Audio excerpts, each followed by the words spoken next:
Hi there, this is Exclusive hot.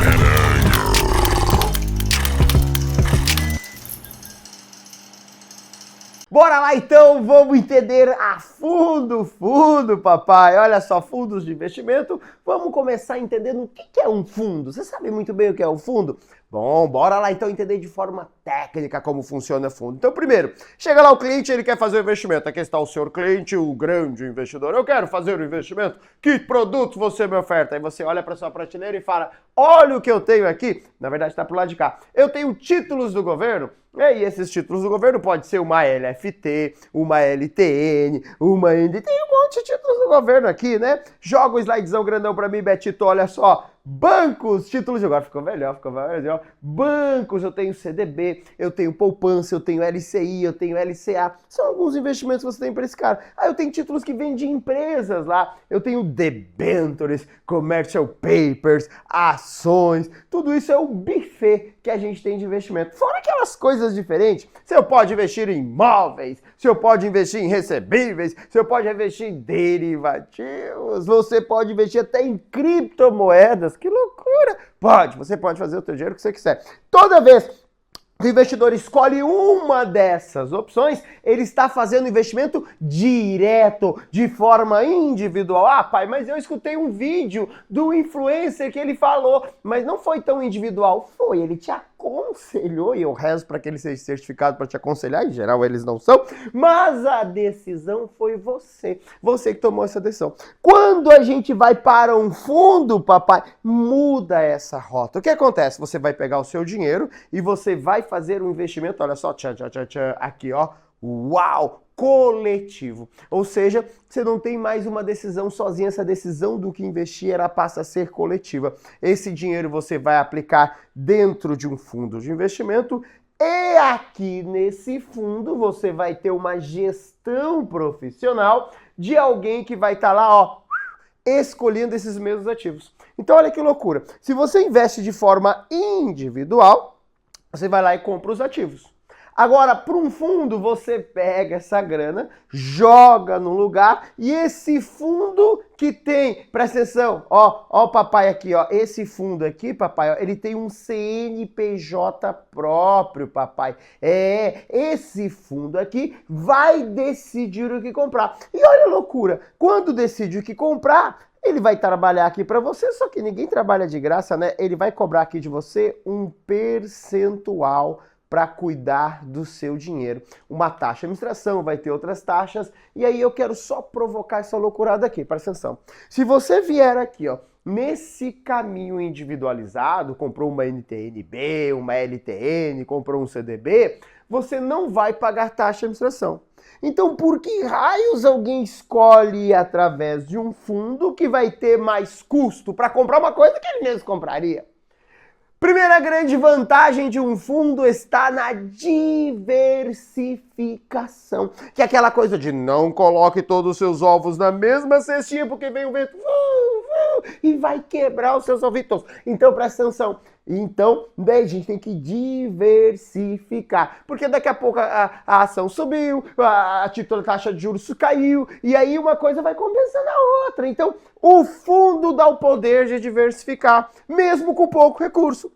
Se você chega no banco e vai lá, eu cheguei no banco lá, de forma individual, quero fazer investimento, ok. Aí eu quero aplicar, sentou na frente do gerente e fala assim, olha, eu quero fazer investimentos aí e tal. Pô, que legal, seja bem-vindo aqui à nossa agência e tal, muito legal. Ah, mas olha só, eu vi um vídeo do professor Edgar Abreu e ele disse que eu tenho que diversificar. Nossa, professor Edgar Abreu, muito legal, que bacana. E realmente ele tem razão, você tem que diversificar os seus investimentos. Então eu quero pegar o meu dinheiro e diversificar, eu quero botar assim, ó, eu tava pensando aqui, olhando, eu pensei em botar um pouquinho aqui no CDB, um pouquinho no título público, quero botar um pouquinho de debênture, quero botar um pouquinho em cada um desses aqui. Aí o gerente do banco, nossa, que demais, vai ser excelente mesmo, vou montar uma carteira muito bacana para você. Uau, que bom então. Então beleza, como é que eu faço para investir? Quanto você quer investir? Aí você fala, R$1.000. Pelo amor de Deus, pobre, como que o gerente vai pegar R$1.000 e botar um pouquinho no CDB, pouquinho no LFT, pouquinho de debênture. Pelo amor de Deus, pobre, sai desse corpo, não se diversifica com 1.000. Ai, pai, é verdade. Então você não consegue com baixos valores fazer diversificação. Fundos não.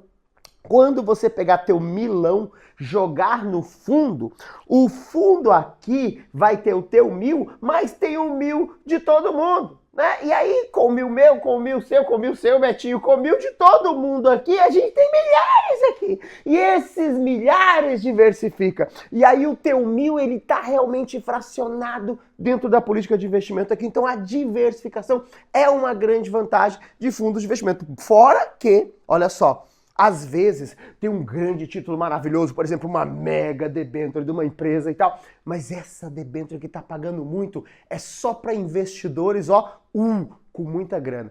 Tem um limite altíssimo de investimento, ou daqui a pouco ela é destinada exclusivamente a investidores profissionais, que você não se enquadra, tem que ter 10 milhões, talvez você não tenha 10 milhões, mas você não consegue acessá-la de forma individual. Mas quando você vai para o fundo pega o teu dinheiro e ó, o fundo consegue acessar. Então, segunda vantagem, acessa papéis que você não conseguiria, talvez, na sua pessoa física, tá bom? Desvantagem, esse custo tende a ser maior, porque você vai pagar um percentual. Por último, eu vou botar uma terceira vantagem bacana, que é o seguinte, você terceiriza a sua gestão. Porque por mais que você... mas eu conheço muito de produtos de investimento. Conhece mesmo?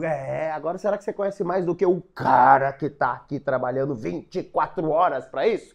O cara que vive disso? A instituição financeira? Provavelmente não. E mesmo que você tenha tanto conhecimento, olha, papai, eu sou certificado de gestor da Ambima, CGA, Motherfucker e tal. Beleza, mas você vai ficar com o teu tempo 100% dedicado a isso? Não. Esses profissionais ficam. Então essa terceirização dessa gestão e dos riscos, isso é muito legal. Então tudo isso é a grande ideia de como funciona fundos de investimento e vamos dar uns passitos adiante, tá? Vamos falar sobre as cotas e como que elas se valorizam. Fundo é condomínio. Para morar num condomínio, você compra um pedacinho. Pode ser um terreno, uma casa, um apartamento. Eu estou morando num condomínio. Para morar em um fundo, você também compra um pedacinho.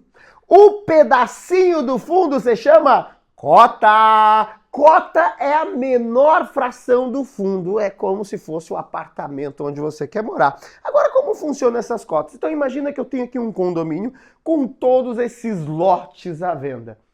Um desses lotes é a cota aqui, ó. Esse vermelhito aqui é uma cota. Então, todas essas são as cotas do fundo e eu fui lá e perguntei. Olá, tudo bom? Eu quero investir nesse fundo. Beleza, você pode comprar as nossas cotas? Ok. Quanto custa essa cota? Vamos imaginar que esse fundo aqui tenha 20 cotas. Então, se você ver aqui, tem 1, 2, 3, 4, 5, 1, 2, 3, 4 linhas, 20 cotas no total. Aí eu quero comprar uma cota. Se eu quiser, eu posso comprar 2, 3, quantas cotas forem. Ok.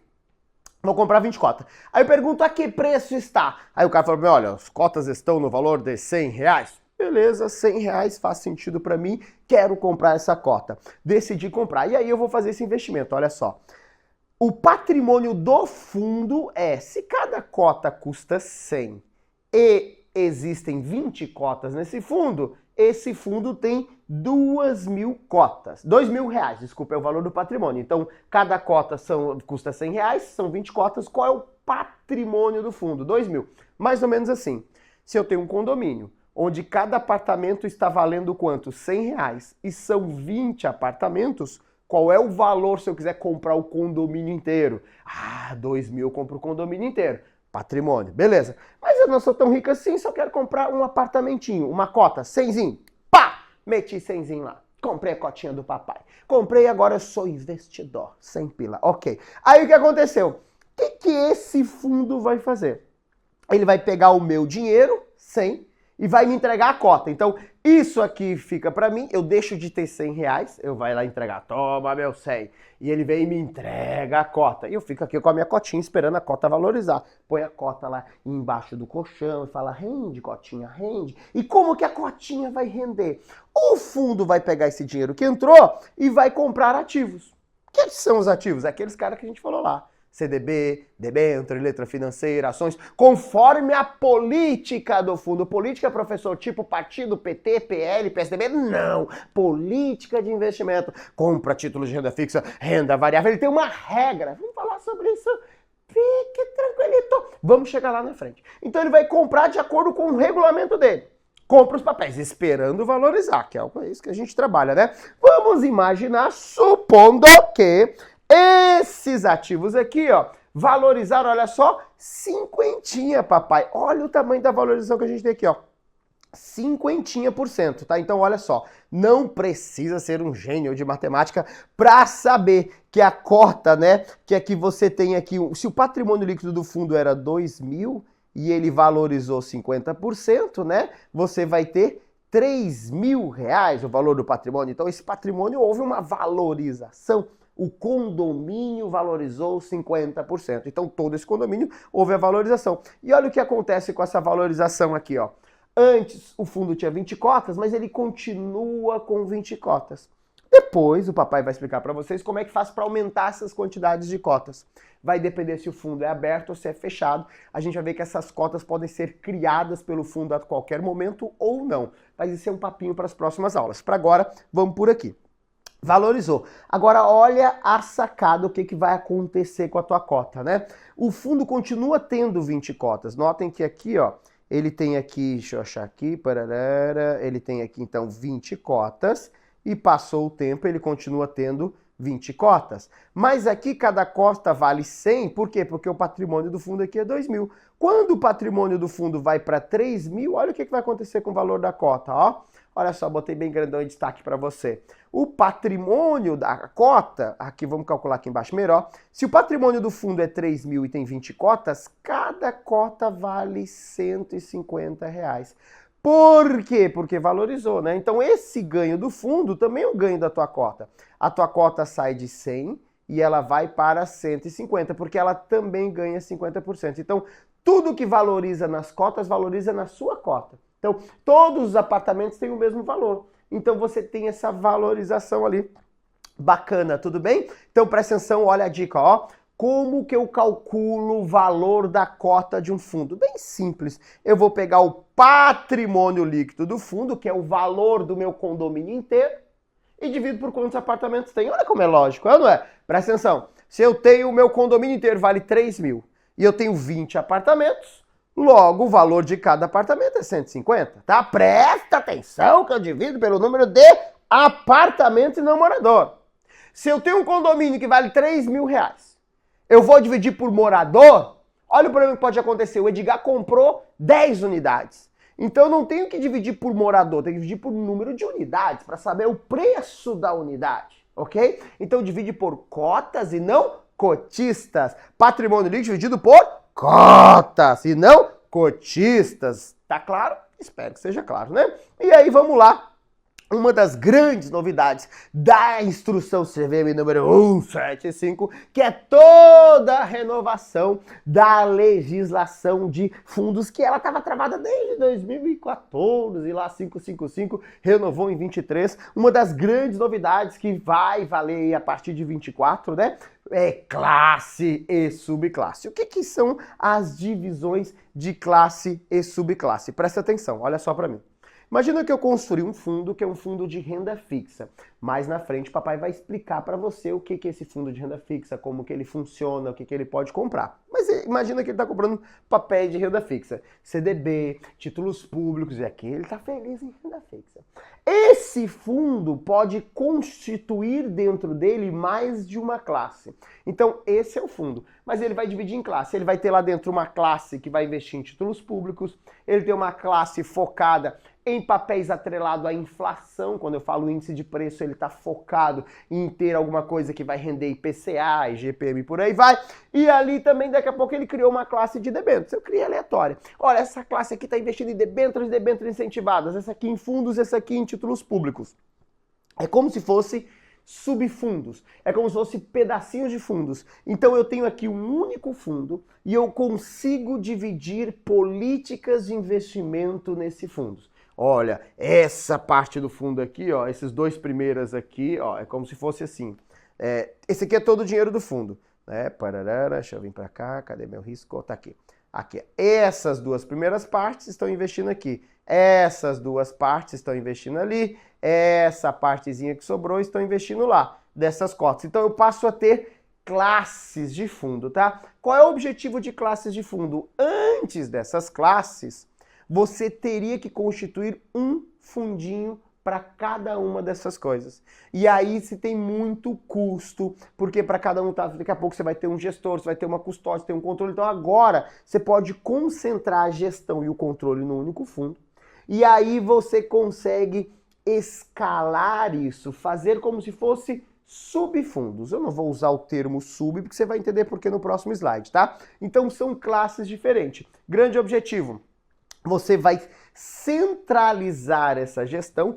Toda gestão e controle está aqui, mas você passa a ter o quê? Esses patrimônios segregados. Mesmo estando centralizada a gestão, é importante salientar que cada classe vai ter um CNPJ diferente, tá bom? Então o fundo tem um CNPJ próprio e esses caras das classes vão ter o seu CNPJ diferente. Beleza. Então qual é o objetivo da classe? A classe é dividir o fundo, né? Eu vou dividir ele em setores diferentes e esses setores são diferenciados pela política de investimento, dentro de uma regra geral. Então, essa política aqui, se o fundo é de renda fixa, eu não posso ter uma classe que compra ações, porque o meu fundo é de renda fixa. Então, as classes que o compõem têm que investir em renda fixa. Mas pode ser uma classe lá que vai investir numa renda fixa focada em títulos públicos, outra em títulos privados e assim vai. Então eu posso fazer as divisões de classe. Ok. Agora, além das divisões de classe, existem as divisões de subclasse. Cada uma dessas classes aqui, eu posso dividi-las também. Ou seja, como assim, professor? Olha só como parece complicado, mas é simples. Ó.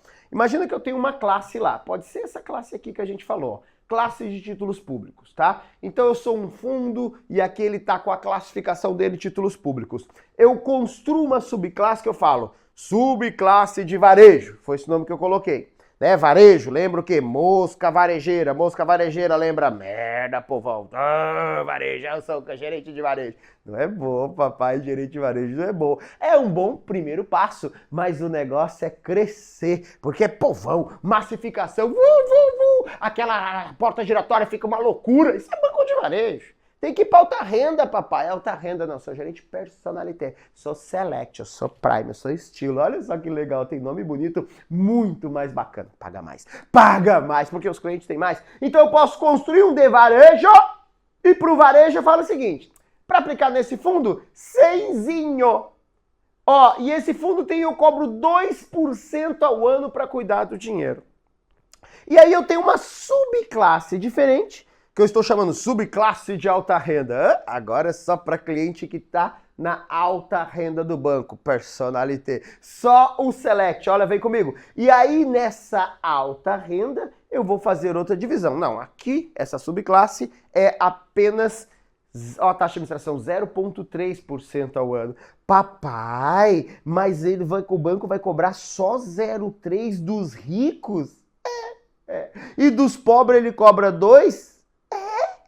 Nós vamos falar depois de taxa de administração, mas é assim que vai funcionar. Muito de quem tem pouco, professor, mas isso é uma injustiça. Não, não é uma injustiça, é a verdade. Quem tem pouco dá muito trabalho. Povão, toda hora entra e tal. Imagina de novo a porta giratória, toda hora tá entrando gente, segurança, tranquilo. É muito trabalho de compra, de venda de ativo, de custódia, de controle. Quando você vai para alta renda, olá, tudo bom? Hoje entrou um cliente, você senta, toma café, toma uísque, conversa, é pouca gente, é um atendimento diferenciado, é um volume muito maior e com isso me deixa ter, vamos dizer assim, mais tranquilidade em fazer a gestão desse dinheiro, então com isso eu consigo fazer diferenciações. Presta atenção, as subclasses é importante para a prova, elas podem ser diferenciadas com base, olha só, público-alvo, que é o que nós falamos, varejo, essa aqui é para alta renda, essa daqui é restrito para um grupo familiar, então eu posso diferenciar o para quem se destina. O que mais que pode diferenciar uma subclasse? 2,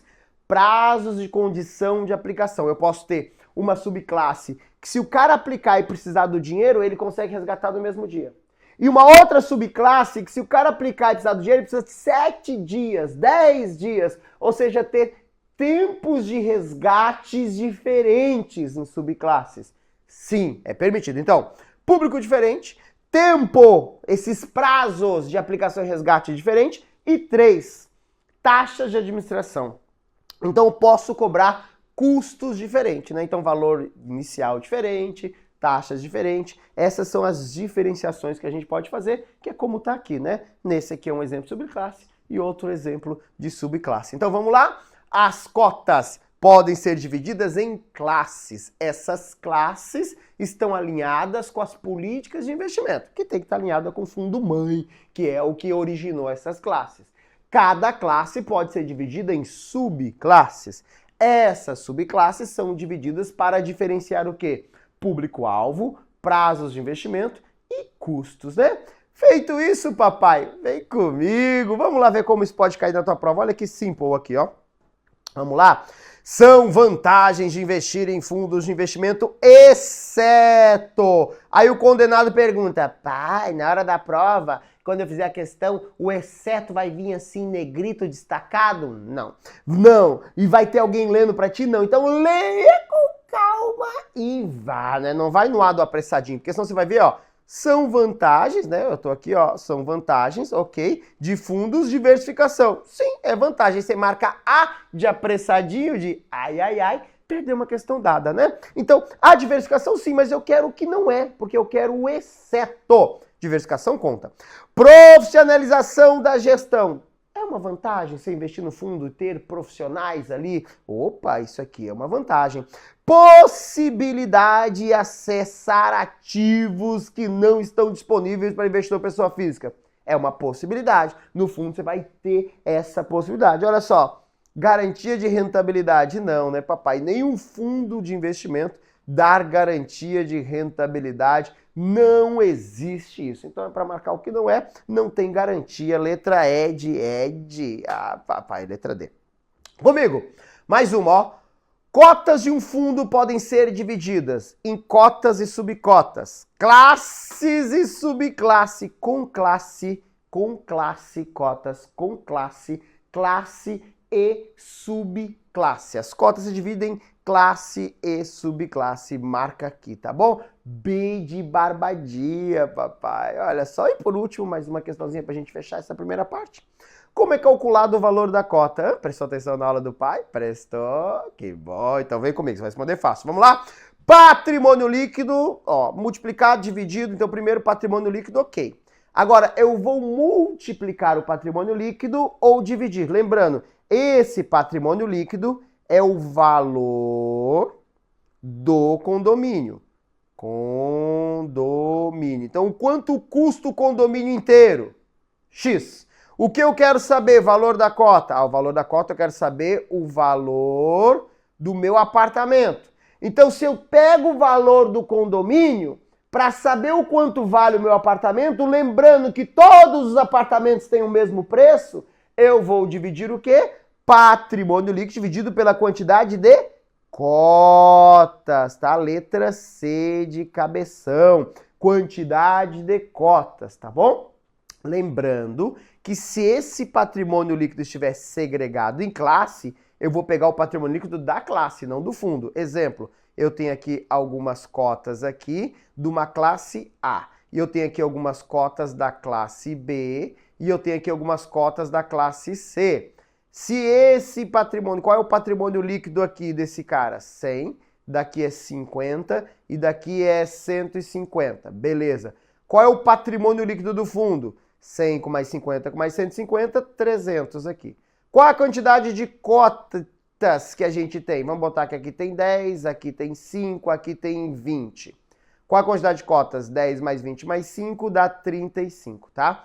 Esse daqui representa o fundo, tá? Eu só faço isso se eu tenho uma única classe. Mas se eu tenho mais de uma classe, eu tenho que calcular qual é o valor da cota da classe A, que vai ser 100 dividido por 10. Então, R$10 é o valor da cota da classe A.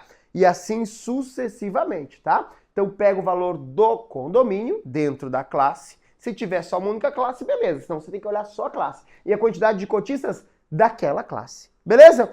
Profissionais de investimento. Então vamos começar falando sobre os profissionais. Quem são os profissionais que estão por trás dessa indústria maravilhosa de investimentos, tá? Começando por ele, o grande, o pai administrador. Quem é o administrador? É um banco.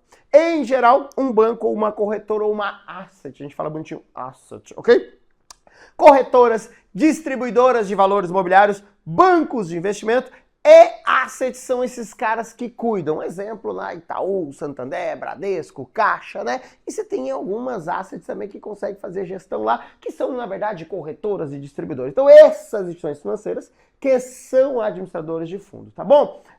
O que eles vão fazer? Qual é a responsabilidade de um banco em relação ao fundo? É responsável legal pelo fundo de investimento. Então é que quando eu falo legal não quer dizer que é uma pessoa legal. Legislação. Então, perante a legislação, o administrador é quem manda no fundo de investimento. O que mais, professor, que o administrador faz? Ele vai contratar todos os profissionais que vão fazer parte desse fundo, que eu vou mostrar aqui para você. Então ele define quem vai fazer os outros papéis do fundo, gestor, custodiante, distribuidor. Vamos entender cada um desses papéis, mas o administrador sai contratando esses caras, que pode ser funcionário dele, pode ser uma outra empresa, enfim. E também ele vai viver de uma remuneração, que é a famosa taxa de administração. Adivinha para quem vai o dinheiro da taxa de administração? Tcharam, administrador. Não precisa ser um gênio para saber disso, beleza? Tranquilo, então o administrador é o banco. Pensamos no banco. Agora aí vem lá o cara que é o braço direito do administrador, o gestor, que é o gerentão, quem faz a gestão. E o que é fazer uma gestão em fundos de investimento? Tomar decisão. Comprar os ativos para a carteira e vender. Quando o cliente vai lá dar o dinheirinho dele para pegar a cota, entra o dinheiro daqui e o gestor tem que pensar o que ele compra, quando ele compra, a que preço ele compra. Então o gestor é quem compra e vende os ativos do fundo. Lembrando, quando tem aplicação, entra dinheiro, o gestor compra. Quando a pessoa pede resgate, você não paga o cara em CDB, você paga em dinheiro. Então você tem que vender o ativo, pegar o dinheiro para pagar o cliente. Então o gestor compra e vende ativo, empurrado a compra por aplicações do fundo e empurrado as vendas por resgates do fundo, tá? Então ele vai lá tomar decisão. Esse é o gestor, né? O cara é o gestor, motherfucker, tem que ter a certificação de gestor da Anbima, né? Bacana, então. Compartilhe o risco com o administrador. Depois nós vamos falar mais na frente sobre esses compartilhamentos de risco entre administrador e gestor, tá bom? O administrador responsável legal, mas algumas cagadas que o gestor fazer, ele vai ter que assinar junto. É isso que eu quero dizer aqui, tá? Mais na frente eu trago isso um pouco além, explicando bem o que é esse compartilhamento, tá bom? O gestor é responsável pela observância dos limites de composição e concentração. Exemplo, você tem um fundo lá que tem uma regra, depois nós vamos falar sobre ela. No máximo, 50% dos ativos pode ser títulos privados. Então eu tenho uma regra que não pode passar de 50%, porque senão meu fundo vira de crédito privado e eu não quero extrapolar isso porque o meu regulamento não permite. Então, o gestor não pode encher o fundo de títulos privados, se passar de 50% ele responde. Porque, olha, o gestor fala, tá escrito aqui, cara. O fundo que eu tô falando pra você cuidar não pode ter mais que metade dele em títulos privados. Então soca título público, mas daqui a pouco entra outro governo, ele tá meio emburradinho, não vou comprar. Ele vai responder legalmente por não obedecer às regras de concentração. Beleza. De maneira geral, então, gestor, gestão, decisão. Lindo, maravilhoso. Auditor, ó, atenção, quando tá no banco assim, quando você trabalhar no banco, já trabalha, já sabe, né? Quando chega lá o gerente fala, olha, o auditor tá aí. Ih, quando o auditor tá na agência, papai. Lembra disso, Betinho? Quando tinha auditoria, todo mundo fica ninguém faz nada de errado, é tudo compliance, bonitinho, as pessoas passam perfuminho para ir trabalhar, tudo cagadinha, porque o auditor é quem vai auditar, papai, e ele é de fora, normalmente não é um cara da gente, não é um coleguinha fulaninho, audita a gente, fulaninho toma cerveja com a gente, e ele vai auditar de que jeito? Então é independente, e esse auditor independente, o fundo vai nomear um auditor independente, ou seja, não é o próprio banco, né? Quem audita os fundos do Banco do Brasil não é o Banco do Brasil.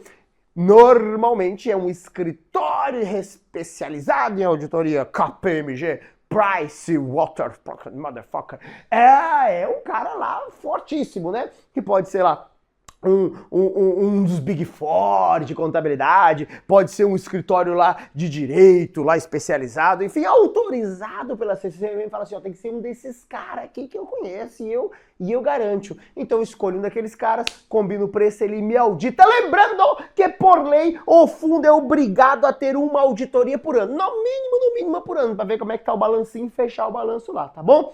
Exceção, os fundos que têm menos de 90 dias de vida, aí beleza, ele não precisa ter auditoria. Depois disso, papai, ó, auditoria na veia, tá? Auditor independente, nós chamamos independente esse auditor, e aí está ele, custodiante. Quem é o custodiante? É quem faz a custódia. Olha, eu tô com a custódia da criança, a guarda, cuidar.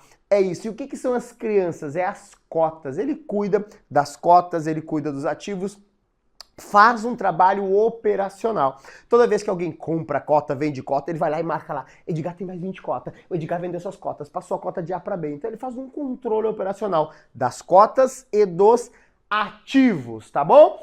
Ok, então, né? E ele trabalha em prol das ordens do administrador e gestor. É como se fosse um executor ali do que o administrador e gestor manda, tá bom? Então é isso, seu custodiante. E por último, você, papai, você, distribuidor. Pai, você é distribuidor. Você está me assistindo agora para poder ser distribuidor. Porque a distribuição é o quê? Vender as cotas. A distribuição é você estar na agência bacana, chega um cliente e fala, estou pensando em investir. E você fala para ele, conhece os nossos fundos de investimento? Ao falar isso, você obrigatoriamente tem que ter certificação financeira, papai. Senão, como é que você vende uma coisa que você não conhece? Você já viu um cara que vende imóvel e não tem Cresci? Tá, pode até ter visto, mas não pode. Ele tem que ter habilitação, papai. O cara que dirige o Uber e não tem carteira de motorista?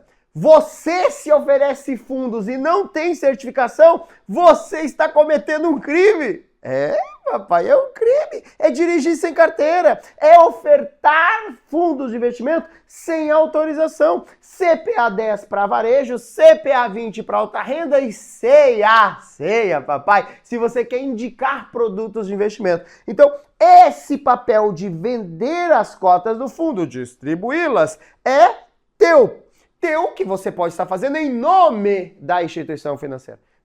Quando olhar o fundo, vou olhar o documento do fundo, tá? Vamos ver quem são os profissionais. Distribuidor, não vai estar escrito Edgar Abreu. Não vai estar. Se eu trabalho no Sicoob, eu estou distribuindo em nome do Sicoob. Então vai estar lá distribuidor, Sicoob. E o Sicoob diz, o Edgar é como se tivesse uma procuraçãozinha minha, faz para mim esse trabalho de distribuição, beleza? Ok, olha só um documentinho de fundo que o papai trouxe. Itaú, papai, olha só, já com o novo logo aí, né? Logo do Banco Inter. Tô brincando, hashtag passou. Regulamento do Itaú, renda fixa, index, inflação, fundo de investimento, cota de investimento, motherfucker e tal. Bacana, tem um fundo aqui, ainda tem algumas coisas, legislação antiga ainda, mas segue a vida, tem tempo que os fundos para se adaptar. Inclusive o curso do pai se adapta mais rápido que os fundos. Ó, condições específicas, olha só. Prestador de serviço, quem é o administrador? É o próprio banco Itaú Motherfucker. Itaú Motherfucker S.A., olha aqui o endereço, Alameda, pai, eu vou lá pedir um empréstimo. Não, aqui é endereço administrativo, tá bom? Então aqui está, estou registrado na CVM, eu não sou um cara qualquer, estou lá registrado na CVM. Vamos pegar aqui a canetinha, né? A canetinha tá aqui, vai me ajudar. Ok, então vamos riscar aqui onde tá. Ah, tá ali. Ó, registrado na CVM, ele é o administrador. Gestor!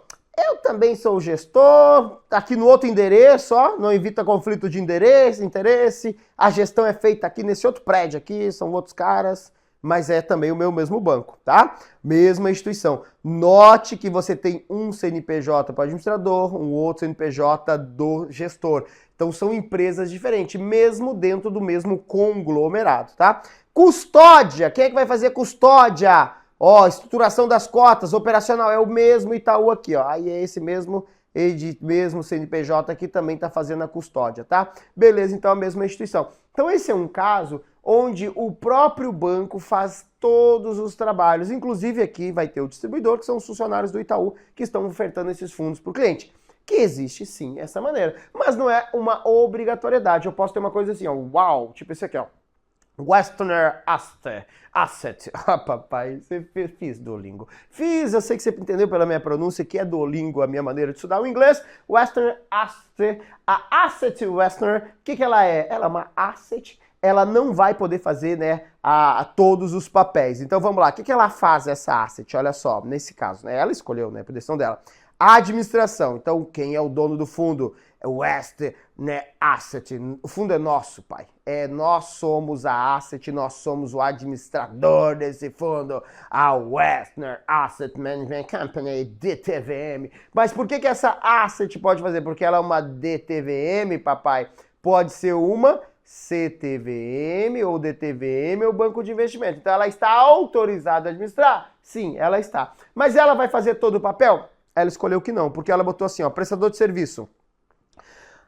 Fundo contrata o seguinte prestador de serviço. O próprio administrador vai fazer a gestão. Então ela, ó, a gestão deixa comigo mesmo. Pode deixar para mim, papai. Mas olha o que ela escolheu para fazer a venda do fundo. O Citibank. Citibank vai fazer a venda do fundo. Papai, mas eu vi na TV, essa aula tá muito desatualizada mesmo, que eu vi que o Citibank foi vendido. Ô, pobre! O Citibank que foi vendido é o Citibank de varejo. Aí você vê na rua passar o Citibank lá, Citibank ali, não tem mais, né? Não lembro quem foi que comprou esse diabo, foi o Itaú. Mas isso aí não é o que eu tô falando que ficou do Citibank, é as coisas de atacado que você não vê, que tá nos escritórios. Qual o endereço desse Citibank aqui, por exemplo? Vamos ver o endereço dele aqui, ó. Sediado na Vida Paulista, papai, ó. Lá na Paulistinha, lá, ó. Lá deve ter um prédio Motherfucker, uma sala Motherfucker, e lá tem uma área que atende fundo de investimento, atacado, para rico. Para rico o Citibank continua aqui, ele sumiu para os pobres, ok? Então, bacana, então. Agora, olha só, quem é que vai fazer, inclusive o Citibank vai fazer a distribuição e acho que vai fazer a custódia também, tá aqui, ó. Controle, processamento de títulos e também vai fazer a custódia, tá bom? Olha, auditor independente, KPMG, beleza, bacana. E o administrador também vai ser responsável pela distribuição. Então, ele também vai vender as cotas e contratou o Citibank também para vender as cotas. Pode ter 2 caras vendendo as cotas, 3, 4. Isso é muito comum. Cada vez mais você está encontrando marketplace, o que é? Um lugar que vende fundos de vários bancos, né? Você vai lá numa XP, você vai num BTG, você tem lá na prateleira fundos do Itaú, do Santander, do Bradesco dentro da XP, assim como na XP. Ou assim como no BTG, por exemplo. São apenas dois exemplos de plataforma aberta de investimento, mas eles estão atuando como distribuidores. Ao entrar no fundo, esse fundo pode ser deles, pode ser de outro cara e assim sucessivamente, tá bom? Então entendi que esses prestadores de serviço podem ser todos meus, ou eu posso contratar de fora, contratar parte, segue a vida. O que não pode ser meu, papai? O que não pode ser o meu funcionário? O meu auditor. O meu auditor sempre independente. Essa é a única parte que é obrigatório ser independente. O resto pode ser meu ou terceirizado. E vamos entender o que é essa distribuição por conta e ordem. O que é isso, né? Então lá você vai estar atuando em nome do banco, né? E você está fazendo essa distribuição por conta e ordem. Quando a própria instituição, o administrador, está distribuindo essas cotas, vendendo por conta e a ordem dos clientes, ele tem que observar algumas recomendações, que são elas. Primeiro, ao distribuir por conta e ordem, o administrador vai assumir todos os ônus de responsabilidades ao cliente. Então, tudo que tem que ser feito para o cliente é responsabilidade, que é bem óbvio, aqui é bababá. Aqui, importante, aqui que a gente começa a dar exemplo, tá? Cadastrar, identificar, né? Então, o cliente vai aplicar no fundo, eu tenho que ter os dados dele, né? Eu tenho que identificar se esse cliente é real, se ele não está usando documento falso, se está lavando dinheiro no meu fundo. Então, eu tenho como obrigação cuidar quem é esse cliente, se ele de fato existe. Eu tenho que fornecer para esse cliente regulamento, termo de adesão, termo de ciência e risco, que a gente vai falar um pouco mais na frente também de documentação. Então tem que dar para ele todos os documentos para que ele também se sinta seguro. Tem que fazer essas duas partes, né? Que interessa a mim e a ele. Controles de PFD-FT. Na verdade, prevenção, lavagem, é PLD, não é FT aqui não. Tá aqui o papai digitou errado. Se o papai corrigir aqui, que depois alguém vai reclamar. Mas eu vi isso, tá escrito errado. Diabo, você entendeu? Prevenção a combate à lavagem de dinheiro e financiamento do terrorismo. PLD-FT. Então, deve a instituição financeira combater lavagem de dinheiro? Sim, papai. O que mais? Comunicar aos cotistas sobre convocação de assembleia, enfim, né? Retenção e recolhimento de tributos. A gente vai ver que na grande maioria, quase todos, é o administrador que vai reter os tributos. Lá em tributação a gente pode falar de exceções ou não, mas ele é responsável por reter esses tributos e cobrar, recolher, tá bom? Beleza, então, e aí vamos lá para as taxas. Agora sim vai dar uma esquentadinha. As taxinhas, papai. Taxa de administração. Vamos lá comigo, olha só. Essa é a principal taxa cobrada pelo fundo. Lembrando que se o administrador é o principal cara, a taxa para ele é a principal taxa. Essa taxa ela é expressa ao ano. O que quer dizer expressa ao ano? 1% ao ano, 2% ao ano, 0,5% ao ano. Não é 1% ao mês, não é 0,5% ao bimestre, é sempre ao ano. Ao ano é o quanto custa para ficar um ano no meu fundo. Isso. Beleza. Segundo, mas a cobrança dela é diária, porque imagina o cara aplicou no fundo hoje, eu não posso esperar passar um ano para cobrar o aluguel dele. Todo dia eu cobro o aluguel dele, diariamente, proporcional. Né? O que é esse proporcional? Proporcional é assim, ó. Se eu cobro, por exemplo, 2% ao ano, quanto que eu cobro ao dia? Eu pego os 2% e divido por 252 dias, porque essa é a quantidade de dias úteis que um ano tem. Né? Taxa de administração não paga sábado e domingo. Não, vai pagar dias úteis. Então o ano tem 252 dias úteis. Pai, você contou, contei. Ah, professor, mas tem estado aí que tem muito feriado, muito carnaval. É 252, é igual. Então 252, papai, presta atenção. Né? Rio de Janeiro, carnaval vai longe, né? Alô, São Salvador, começar carnaval em janeiro. Tem alguns estados aí que vivem mais do turismo e dá uma esticada maior, mas não conta, tá bom? Não conta. Dias úteis são 252. Então, se é 2% ao ano, divide por 252, é isso que é cobrado e deduzido diariamente. Cobra aluguel, paga aluguel, todo dia, ok? Bacana então. Calculada sempre sobre o patrimônio líquido. Isso aqui é um peguinha que sempre a prova vai tentar te pegar, mas não vai porque você estudou com o papai. Quando a prova tentar te pegar, você fala que estudou com o Edgar. Quando a prova tentar te pegar, você vai dizer, não, papai, aqui não, estudei com o Edgar. Rentabilidade nada tem a ver com taxa de administração. Exemplo, um fundo perdeu dinheiro. Ah, não vai ser cobrado a taxa de administração? Vai! Porque rentabilidade ruim é fruto de mercado, de gestão e tá tudo certo. Taxa de administração é um custo para cuidar. Mesmo mal cuidado, a gente cobra taxa de administração. Você já não viu aqueles condomínios que tá uma bagunça, eita, tá um caos, tudo caindo aos pedaços? É. Aí não vem o boleto do condomínio todo mês? Você pode falar, olha, esse mês eu não vou pagar não, porque não, olha, esse mês aqui deu muito problema no condomínio, aqui tá tudo desmoronando, tem precisando de uma reforma. Não tem como não pagar, porque a taxa do condomínio incide para morar no condomínio, seja esse condomínio bacana ou não. E se você não tá feliz, pegue o seu banquinho e saia de mansinho e vá atrás de um condomínio que vai te deixar feliz. Então a taxa de administração nada se relaciona com rentabilidade. Rentabilidade boa, taxa de administração está sendo cobrada. Rentabilidade ruim, taxa de administração está sendo cobrada, porque ela incide sobre o patrimônio líquido, que é o valor do... Claro, eu como fundo quero que o fundo cresça, porque quanto mais cresce, maior o patrimônio, e quanto maior o patrimônio, mais eu ganho. Tá tudo certo, mas pode não acontecer, mas vai ser cobrado igual. Sempre, presta atenção nisso. A rentabilidade que o fundo divulga, ela é líquida de taxa de administração. Então, quando você olha a rentabilidade do fundo, já foi descontada a taxa de administração. Então, quando você vê um expert do YouTube, papai, influencer, que fala assim, ó, ao investir você tem que olhar a taxa de administração para olhar o fundo. Aí o cara olha dois fundos, compara a rentabilidade e sai procurando de menor taxa de administração. Burrice! Burrice! Porque quando eu olho a rentabilidade e comparo, essas rentabilidades já foram descontadas da taxa de administração.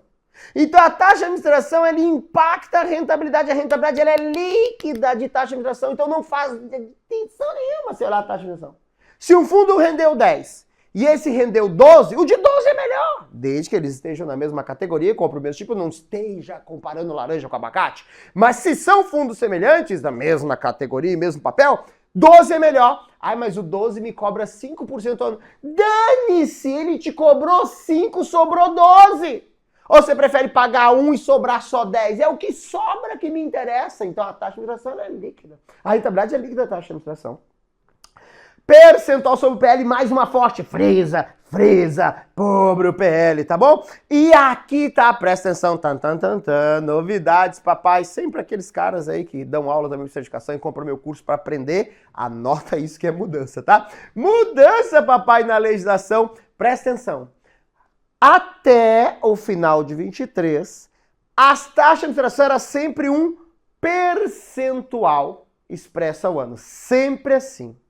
A partir de 24, a taxa de administração também pode ser um valor nominal. Como assim um valor nominal? Exemplo, tá? Hoje, taxa de administração, cobro 1% ao ano. Então, beleza, eu estou cobrando 1% ao ano.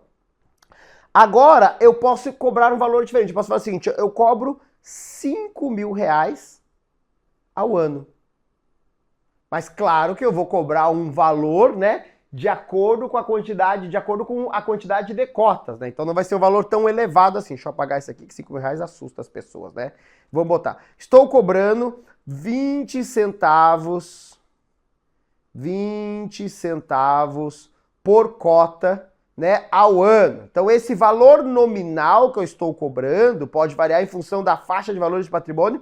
Eu posso cobrar também, né, claro, né? Isso para quem tiver até 100 cotas, por exemplo. Quem tem mais de 100 cotas, eu posso fazer faixas ali, tá bom? Então eu posso cobrar a taxa de administração diferente de rico e de pobre, o que é normalmente feito antes de fazer fundo diferente. Agora eu posso fazer dentro de um mesmo fundo. Antes eu tinha que construir um fundo que é só para um segmento de alta renda, um para varejo, para poder diferenciar os em custo. Agora dentro de um mesmo fundo eu consigo fazer essa diferenciação. Presta atenção então. Taxa de administração expressa ao ano, em geral em percentual, mas também pode ser um valor nominal. Vem comigo, taxa de administração expressa ao ano, em geral em percentual, mas também pode ser um valor nominal. O que é um valor nominal? R$100, R$1.000, R$200, 20 centavos, 30 centavos. Isso é um valor nominal, mas sempre expressa ao ano. É o quanto eu cobro ao ano. Aí para saber o dia, divide por 252, tá lá dividido ao dia, beleza? Bacana, então aqui para o papai trouxe como mercado para você ver, olha só. Eu peguei aqui fundo DI de um determinado banco, é taxa de mercado fato, tá? Você vê que a rentabilidade aqui a gente parou em 23, ó, já em novembro, então esse aqui eu peguei em dezembro, obviamente, tá? Então olha só que legal. Aqui é o quanto esse fundo rendeu em 2023, praticamente no ano inteiro, ó, porque veio até novembro, né, acumulado em 23. Aqui é o quanto ele cobra para cuidar do meu dinheiro. Aí olha só como nesse caso, quando você olha a rentabilidade, qual que é o melhor fundo? Esse é o melhor fundo. Esse aqui é o mais, né? Mais.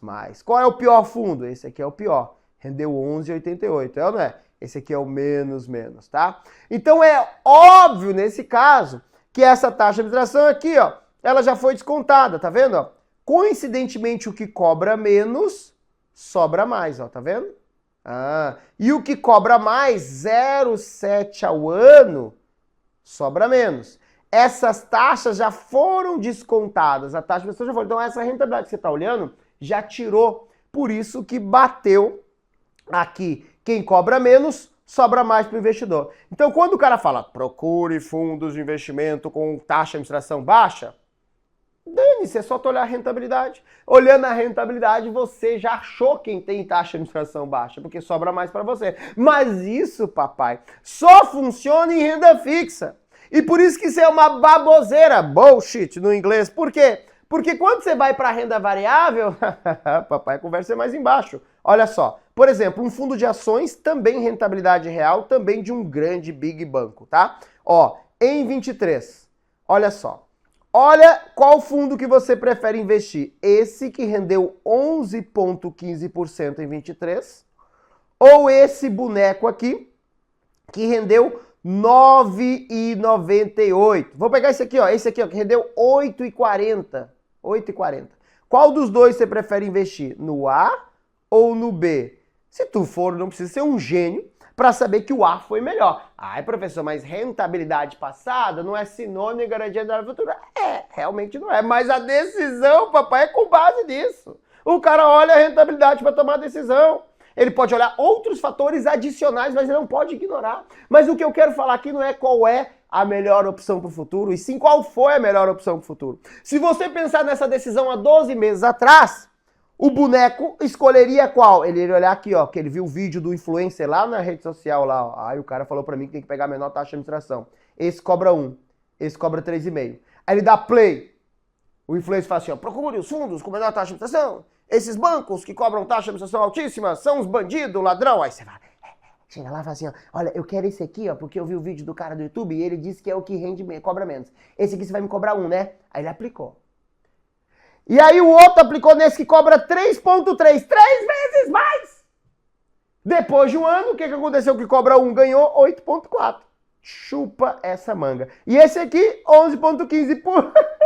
Papai. Por quê? Porque eu tô falando de fundo de ações. Eu não tô falando de fundo de renda fixa. Renda fixa, Selic, mercado um pouco a mais, um pouco a menos, não tem milagre. Anda conforme taxa de juros. Quando você vai em ações, quando você vai em fundos que tem mais liberdades de decisões e você tem ativos que oscilam mais, a taxa de administração é um dos fatores, é o custo do dinheiro. É óbvio que nesse fundo eu estou pagando mais, estou pagando 3,3, mas às vezes é melhor pagar mais e ganhar mais. É claro, o que importa para você não é o quanto o teu amiguinho ganhou, e sim o quanto sobrou na tua conta. Aqui vai sobrar isso aqui. E o que eu quero chamar a atenção aqui, na verdade, é que essa rentabilidade aqui, papai, ó, essa rentabilidade aqui, ela é vamos voltar ali. Ela é líquida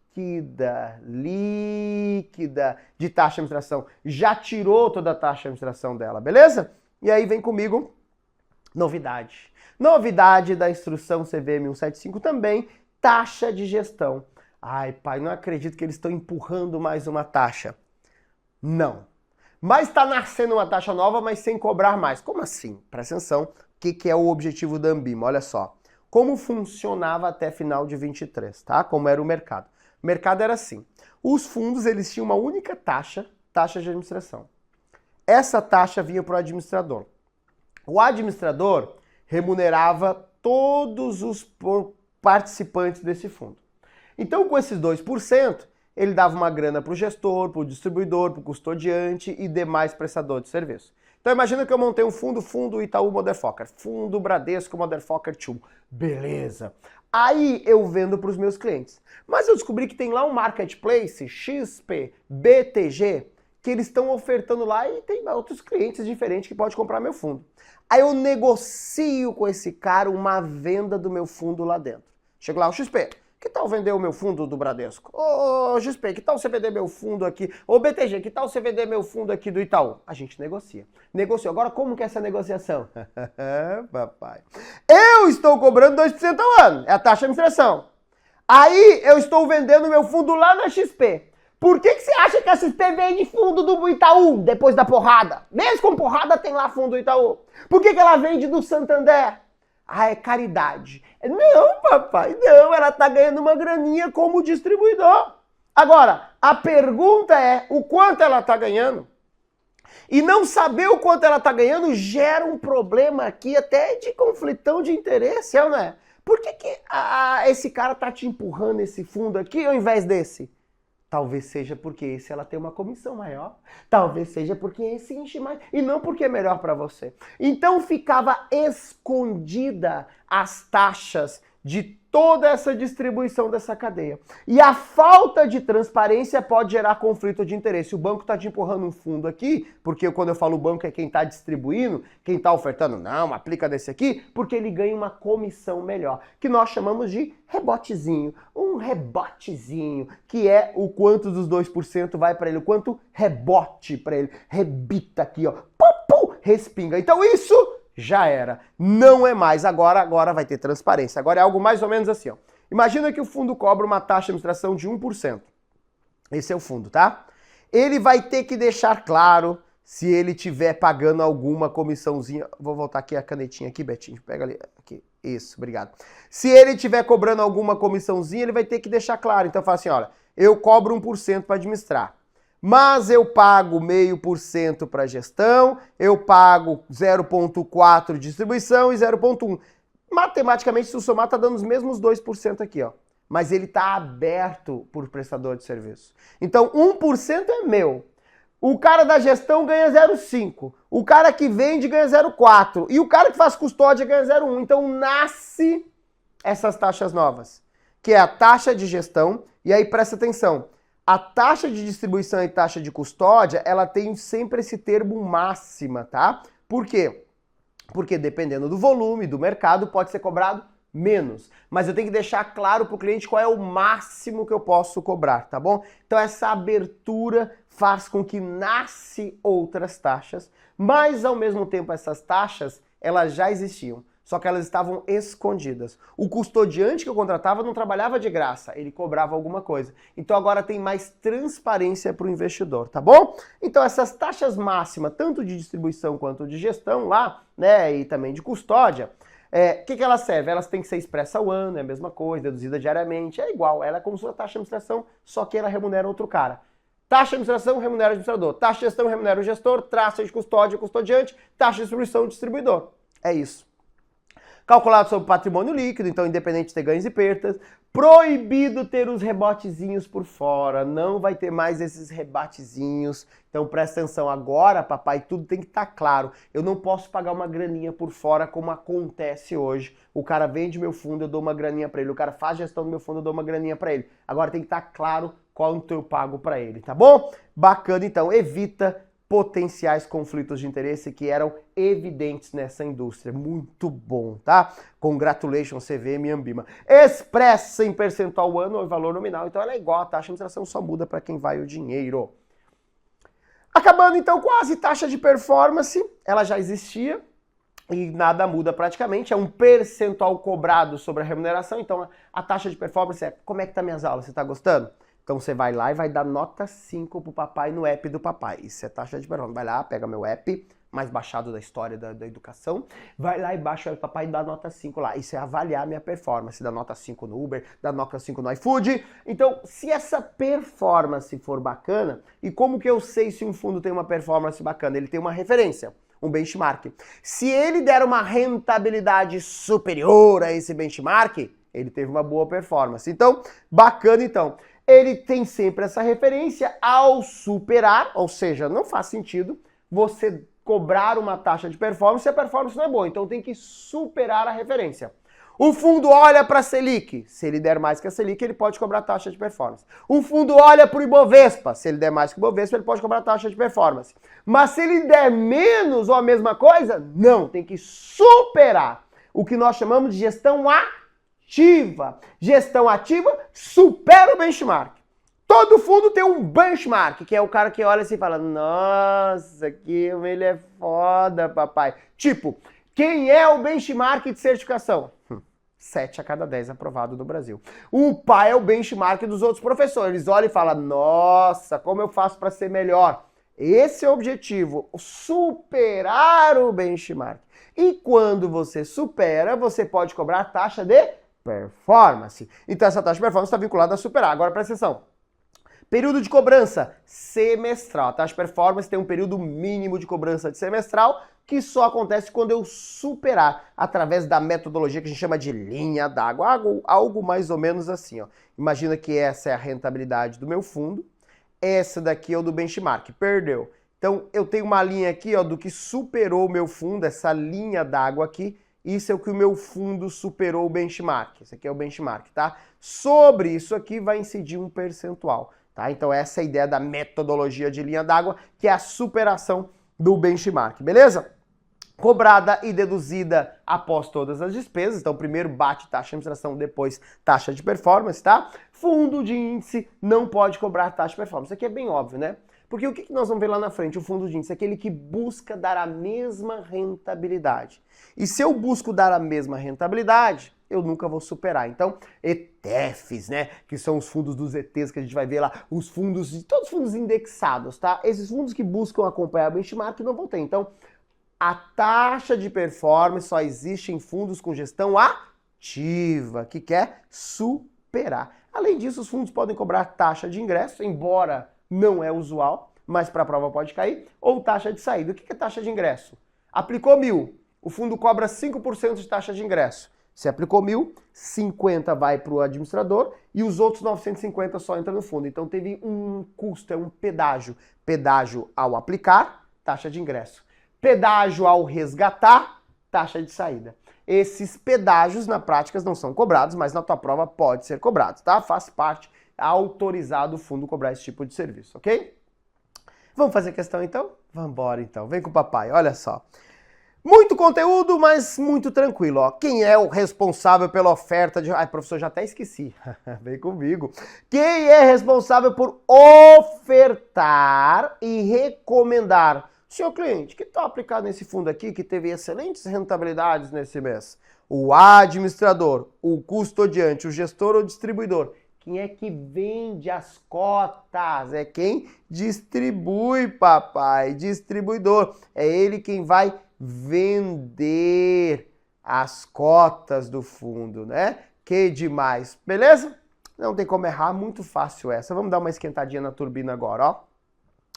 Um investidor... Opa, já sabe a correta, mas... Tem que entender, vamos embora. Deseja aplicar pela primeira vez em um fundo de investimento e tem algumas dúvidas. O que é correto afirmar? Fundos podem cobrar taxa de administração? Sim, podem cobrar. Taxa de administração. E ela pode variar de acordo com a faixa de valores investido. Isso é uma mistura que a gente falou lá na aula anterior, né? Eu posso cobrar, lembra que eu falei? Eu posso cobrar um percentualzinho menor, sei lá, 0,2% dos ricos. Alta renda, aplicação inicial, 500 mil reais, blá blá blá. E cobrar uma taxa bem maior dos pobres, né? Aplicação inicial, 100 reais. Qualquer um pode aplicar e cobra mais. Então, essa taxa de administração pode variar conforme o valor? Sim, essa aqui está correta. Beleza, aqui você já tinha visto porque eu tinha passado o slide sem querer. Mas vamos ver por que as outras estão erradas. A taxa de administração de um fundo só é cobrada sobre a rentabilidade. Não, papai, ela é cobrada sobre o patrimônio líquido, não é rentabilidade. Patrimônio líquido, que engloba também a rentabilidade, mas tem um investimento somado à rentabilidade, seja ela positiva ou negativa. Os valores pagos pelo cotista na taxa de administração não afeta o valor da cota. Olha só. Então eu estou falando que a taxa de administração não afeta. Não, papai, ela afeta. A gente viu que quanto maior a taxa de administração, mais vai afetar a rentabilidade. Beleza? Então afeta. D. Os serviços de gestão e distribuição de cotas são alguns dos custos cobertos pela taxa de administração. Não mais, eu posso ter isso separado. Eu posso ter taxa de gestão, taxa de custódia, então não necessariamente. Eu continuo podendo ter um fundo que só tem taxa de administração? Continuo, mas aí eu não posso pagar esses rebatezinhos que eu pagava antes. Se tem rebate, tem que ser transparente. E como que eu transpareço? Rebate para distribuidor, taxa de distribuição. Rebate para gestão, taxa de gestão. E assim vai, beleza? Ok. São taxas que podem ser cobradas de um investidor de fundo, exceto. Posso cobrar taxa de administração? Sim. Posso cobrar taxa de gestão? Sim. Posso cobrar taxa máxima de distribuição? Posso. Posso cobrar taxa máxima de custódia? Posso. Posso cobrar taxa de performance? Posso. São essas taxas, tá? Além de ingresso e saída. Agora, existe taxa de rentabilidade? Não. A taxa que está relacionada à rentabilidade se chama taxa de performance. Então, é o que está relacionado à rentabilidade chama taxa de performance. Esse nome taxa de rentabilidade, isso não existe. Então, como eu estou falando, o exceto é a letra D. Fechou. Que bem. E agora vamos embora então, ó. Uau, vamos começar falando das cotinhas, cocotinhas, aberta, cocotinha fechada. Qual é a diferença, pai? Vamos ver qual é a diferença então. Joga o telão aí então, Betito. Olha a mágica. Aconteceu a mágica. Estou eu aqui com as classes e subclasses de cotas abertas. O que são as cotas abertas? Lembrando, né? Quando eu tenho cota, eu posso ter classes e posso ter subclasses, tá? Então, não importa se é uma classe aberta ou se é uma subclasse aberta. Toda vez que eu falar de cota aberta, eu estou falando de cotas que vai permitir a aplicação e resgate a qualquer momento. Ou seja, você investiu seu dinheiro e você pode resgatá-lo a qualquer momento, né? O administrador lá vai criar cotas a qualquer momento. Então, imagina que o fundo tem 100 apartamentos. O cara botou dinheiro, ele pode construir mais apartamentos. É como se ele tivesse um terreno infinito e ele vai construindo cotas. Mais dinheiro, ele vai construindo cota e vai vendendo cota e mais dinheiro, constrói cota, vende cota, entra infinito. E na hora de sair, ele vende o apartamento, vende essas cotas, né? E você consegue resgatar a qualquer momento. Isso é mais comum a cota aberta para a maioria dos fundos. A maioria dos fundos vai funcionar com cota aberta, mas existe também aqui o vermelhito, cota fechadinha. Papai, o que é essa cota fechadinha? Ela não vai ser tão simples assim. As cotas fechadas, elas vão limitar o resgate. Presta atenção, ó. A classe de regulamento que não admite, não permite o resgate a qualquer momento. Ou seja, nem a criação das cotas e nem o resgate delas pode ser feito a qualquer momento.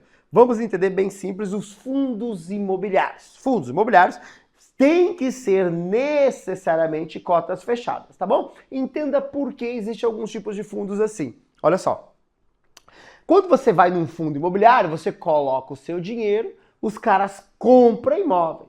Então, primeira coisa, se você pedir teu dinheiro de volta, o gestor não pode vender um pedacinho do imóvel. Imagina que eu tenho um fundo imobiliário que compra shopping center. Aí você resgata o teu dinheiro. Aí o que o fundo vai fazer? Vamos vender aquela loja lá, que eu não gosto daquela loja lá. Vamos vender o cinema. Esse cinema não tá dando lucro mesmo, vamos vender para poder pagar as cotas do Edgar. Não consegue. Então são cotas fechadas, são aquelas que não admitem resgate a qualquer momento. As cotas não são criadas a qualquer momento. O fundo fecha e você tem datas específicas para venda das suas cotas, tá? Então, normalmente, esses fundos fechados, eles vão permitir a negociação dessas cotas no mercado secundário.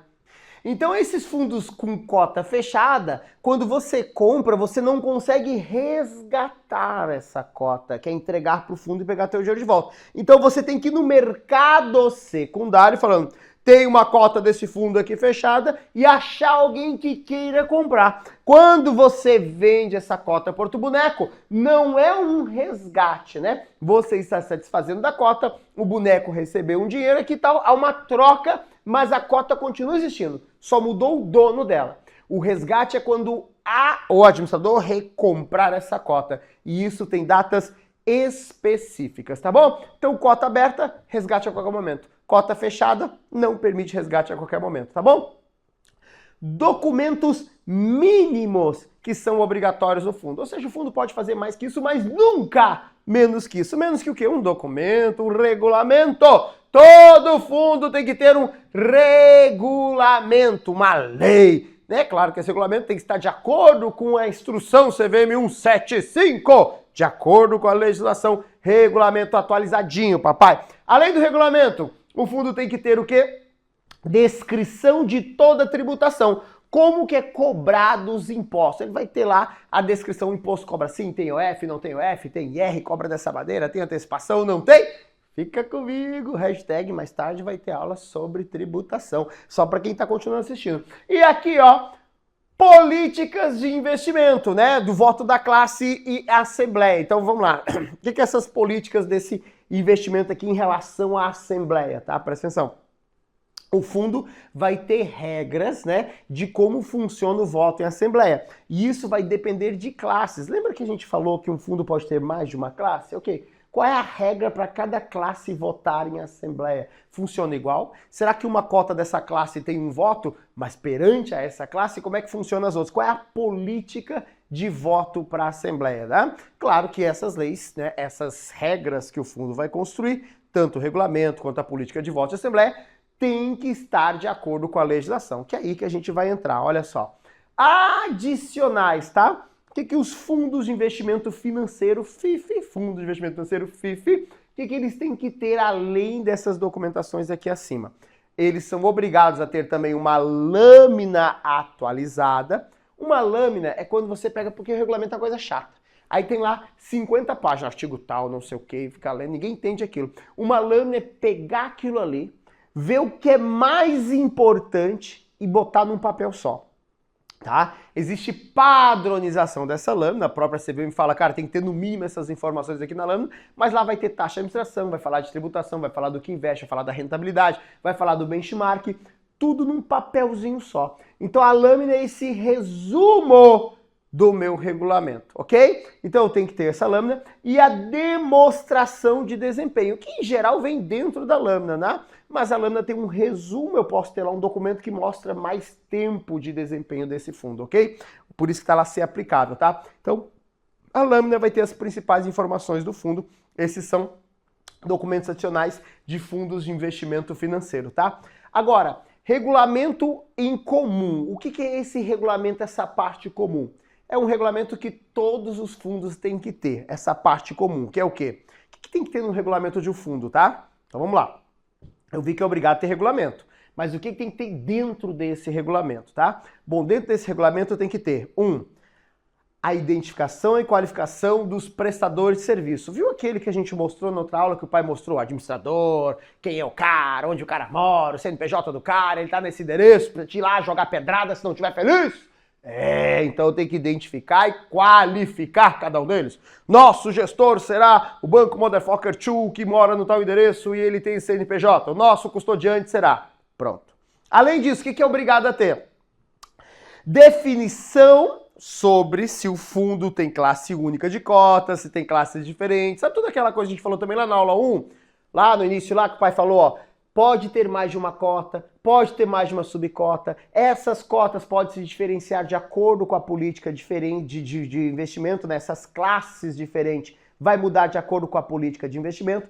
As subclasses estão associadas a taxa de administração diferente, a valores de aporte diferente, resgates com prazo diferente. Todas essas regras têm que estar claro no regulamento, no que nós chamamos de parte comum, que é uma parte que serve para o cara que tem as classes A, classe B, classe C, subclasse X, subclasse Y.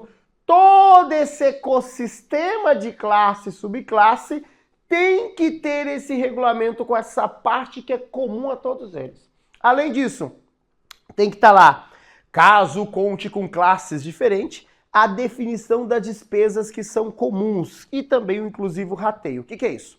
Eu tenho um fundo que ele tem classe A, classe B e classe C. Essa classe A investe lá, como eu falei, títulos públicos, a classe B investe em debêntures e assim vai. Ok, só que tem despesas que como é um fundo só, que tem classes, que a gente vai ratear entre nós.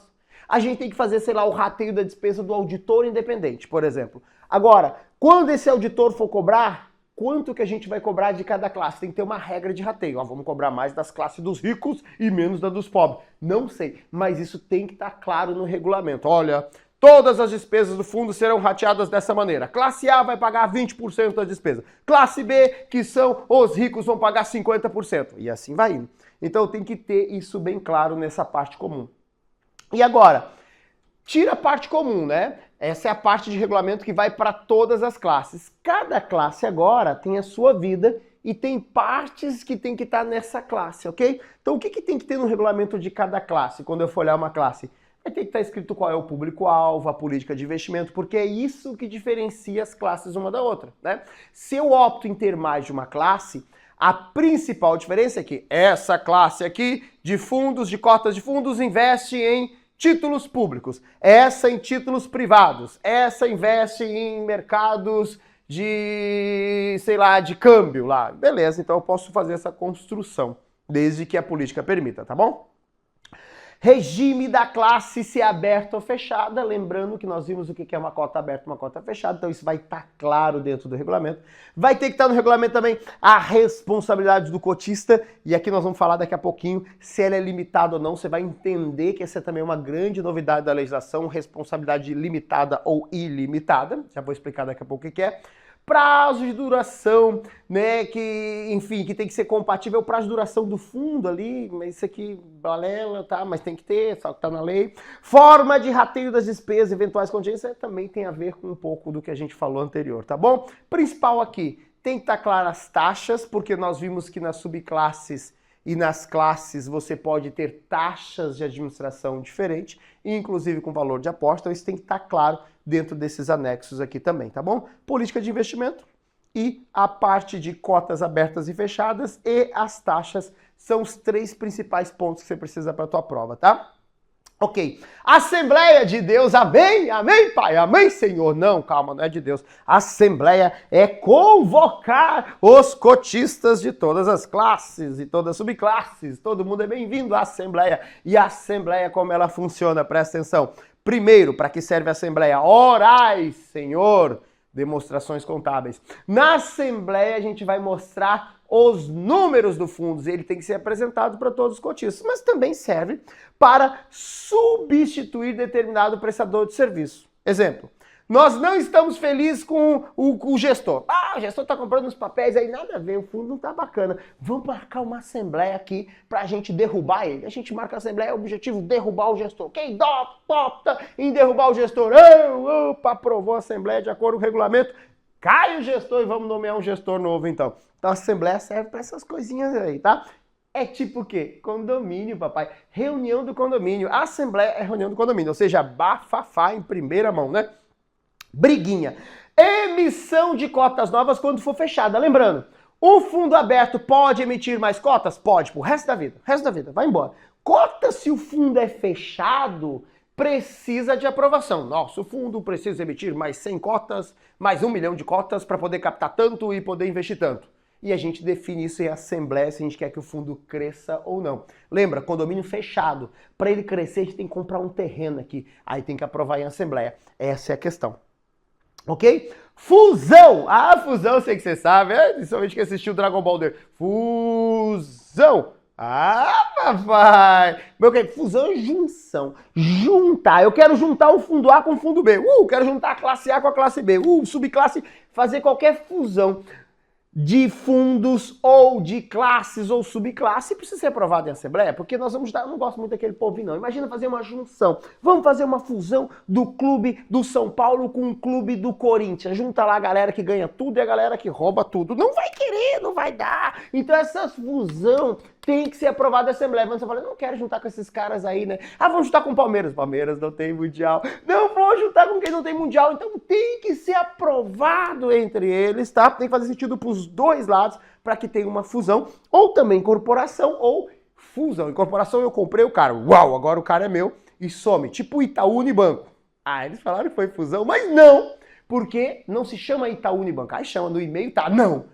Na propaganda, na TV e na bicicleta lá escrito só Itaú. Então isso é uma incorporação. Se o nome da instituição fosse Itaú, Unibanco, Motherfucker, tal, seria talvez uma fusão. Ok? E cisão é separar. Uma vez eu arranquei o siso, pai. Você tira o siso, você cisou, né? Você separou. É isso mesmo, cisão. Então tudo isso tem que ser autorizado. Alteração no regulamento aqui para ascensão, hashtag, olha a dica do pai. Mudar o regulamento, obviamente, tem que ter aprovação em assembleia. Se você mora num condomínio e o condomínio tem uma regra lá, os cachorros podem fazer cocô onde quer. Tá, a regra do condomínio, os cachorros começam a cagar pra todo lado. Aí você tá andando assim, tá um fedorão, porque as pessoas são mal educadas, elas não recolhem o cocô dos cachorros. Aí você, vamos marcar uma assembleia para discutir o cocô dos cachorros. Aí tá escrito lá no regulamento, os cachorros podem fazer cocô a hora que quer e não precisa limpar. Não tá escrito isso. Aí você fala, não, vamos fazer o seguinte, então vamos deixar os cachorros fazer cocô onde quer, mas o dono do cachorro é um cachorro se ele deixar lá. Então ele tem que limpar. Então nós vamos mudar esse regulamento. Então por melhor que seja a mudança, ela vai ter que ser aprovada. Ok, em assembleia. Mas em fundos a gente tem uma exceção. Exceção é uma mudança que vai mudar o regulamento, algo que muda o regulamento que não precisa ser aprovado em assembleia. Que é aquela que beneficia todos sem discussão. Que é o quê? Tchan, tchan, tchan, tchan. Vem com o papai, presta atenção. Exceção aqui, ó. Redução de qualquer tipo de taxa. Se o fundo resolver reduzir a taxa de administração, não precisa convocar a assembleia. Imagina eu perguntando, pessoal, nós estamos cobrando 2%, eu estou achando que é muito, o fundo está perdendo competitividade no mercado, nós vamos reduzir para 1%. Quem é que não quer? Aí sempre tem um louco, né? Ah, eu gosto de pagar 2%, eu quero pagar 2%. Não, evita o louco, não faz assembleia, porque quem é que vai ficar bravo com isso? Ah, não, melhor pagar 2%, é melhor pagar menos. Então, redução de qualquer taxa, administração, custódia, gestão, cabeção, muda o regulamento, comunica os cotistas e aquele abraço, papai. Não precisa convocar os caras. Vai lá fazer o quê? Tomar café? Ah, pessoal, vamos aprovar o que já está aprovado, pagar menos. Então, agora, aumentar a taxa de administração? Meu dinheiro não, papai. Somente com aprovação em assembleia. Administração e gestão, todas as taxas, tá bom? Agora, presta atenção sobre a assembleia ainda, Ela acontece quando? Anualmente. A assembleia tem que ser feita no mínimo uma vez por ano para demonstração contábil. Então essa é a assembleia ordinária que vai acontecer com chuva ou sol. Uma vez por ano a gente tem que fazer demonstração contábil. Lembra que o auditor independente, uma vez por ano, vai auditar essa demonstração contábil, que ela é apresentada em assembleia uma vez por ano. Pode ter mais que uma assembleia por ano? Pode. Pode. Agora é o mínimo uma. Quem pode convocar a assembleia? A convocação de assembleia está aqui, ó. Quem pode? Ó? Qualquer prestador de serviço. O administrador pode, o custodiante pode, o distribuidor pode. Então, esses prestadores de serviços essenciais, eles podem convocar. Lembrando que quando um banco ele faz todos os trabalhos, ele é o gestor, ele é o administrador, ele é o custodiante, é o banco que vai decidir, ele que convoca a assembleia ou não. Mas muitas vezes o fundo terceiriza o distribuidor, terceiriza o gestor. E daqui a pouco o distribuidor tá bravo com alguma coisa, ele pode levantar a mão e falar, eu quero uma assembleia, que eu quero discutir uma coisa aqui que tá muito complicado, que a gente precisa mudar no regulamento. Ele pode convocar. Pai, além dos bambambam, administrador, gestor, custodiante, quem pode convocar a assembleia? Eu? Presta atenção. Além dos bambambam, você também pode, mas você tem que ser mais organizado, articulado, tem que fazer um bafafá, tem que fazer um... Como é que chama aquele negócio que você vai passando, todo mundo assinando aquela lá, né? Aquela coisa, todo mundo assinando lá, você fala assim, assina aí pra gente fazer... Como é que chama? Esqueci o nome, Betinho agora falhou na cabeça. Uma lista de chamada, não é uma lista de chamada, você vai fazer aquela coisa, abaixo assinado, assine embaixo. E você tem que conseguir 5%, papai dos cotistas, 5% aderir, porque se é um problema teu, é teu. Agora, quando 5% pelo menos, pode ser mais, nunca menos, diz... A gente acha que tem que mudar? Opa, temos um problema do fundo. Então, a fundo, para que uma assembleia seja convocada, é necessário que um bambambam convoque, administrador, gestor, ou você com muita gente. Tem que ser alguém da muvuca mesmo, 5% pode convocar. Convocou a assembleia, comunica a galera com no mínimo 10 dias. Afinal de contas, não sei o que vou fazer semana que vem, tem que ver se eu tenho um dia livre. 10 dias, pelo menos, o cara tem que receber a convocação dessa assembleia, beleza? Olha que bacana. Agora chegamos aqui nessa última parte aqui. Outras classes. Quais são as classes obrigatórias de fundos de investimento? Primeiro, classes restritas, né? A gente antes chamava de tipos de fundo, agora são tipos de classe, né? Porque isso não se divide só em fundos, pode se dividir em classe. O que é uma classe restrita? Quando você vai em um banco, tem áreas restritas.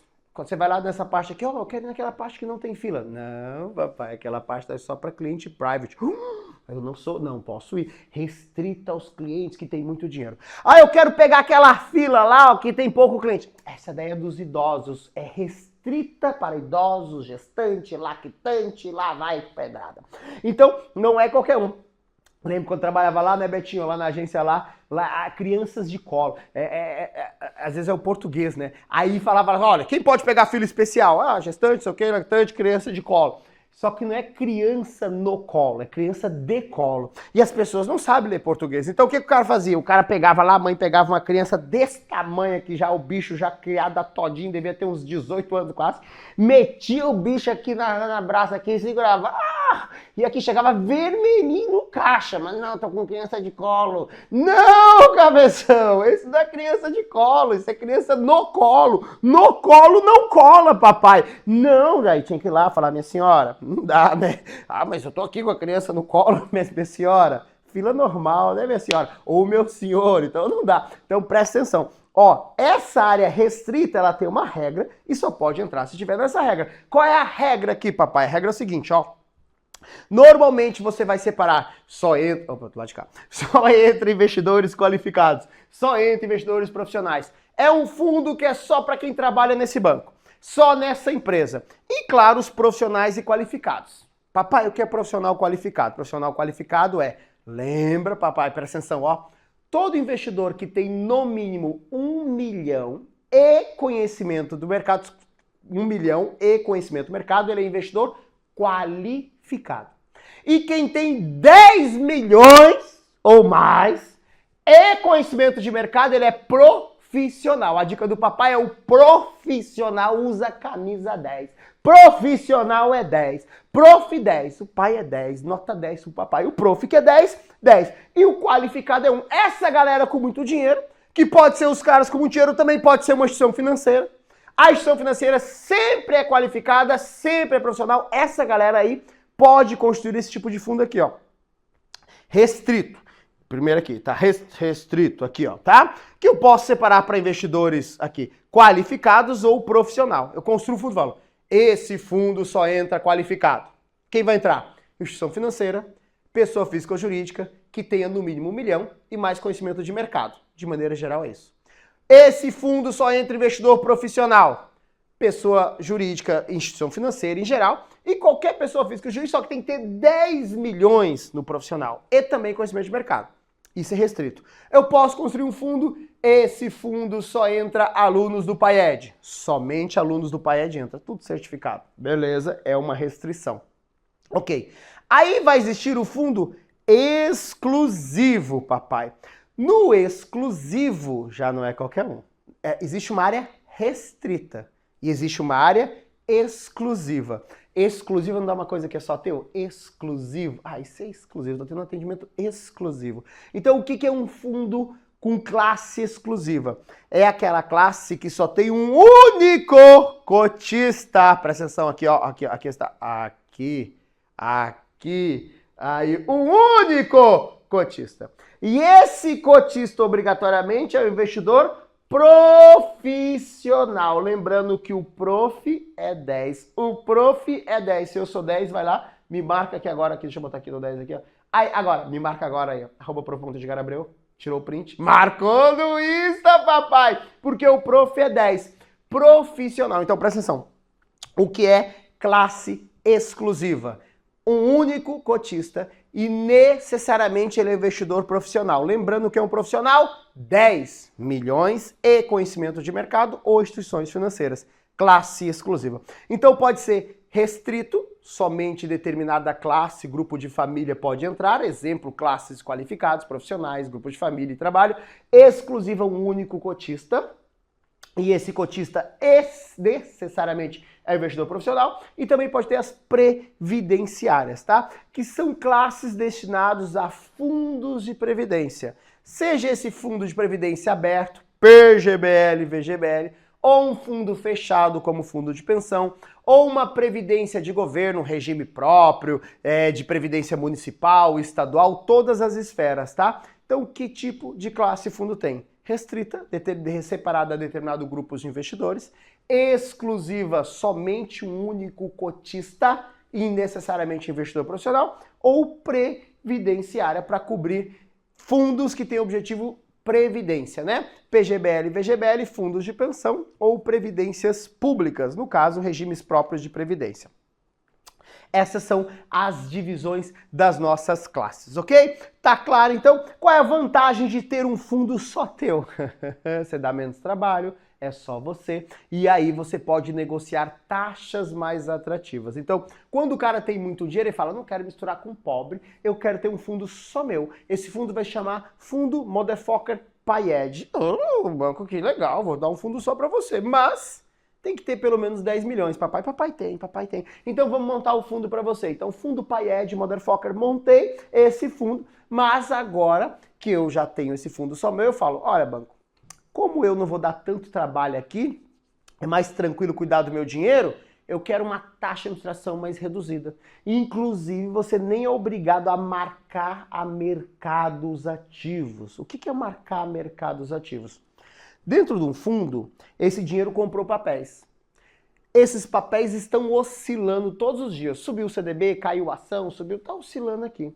Todos os dias o fundo vai lá e vê o quanto está valendo os papéis para calcular o patrimônio líquido, dividir pela quantidade de cotas e descobre o valor da cota.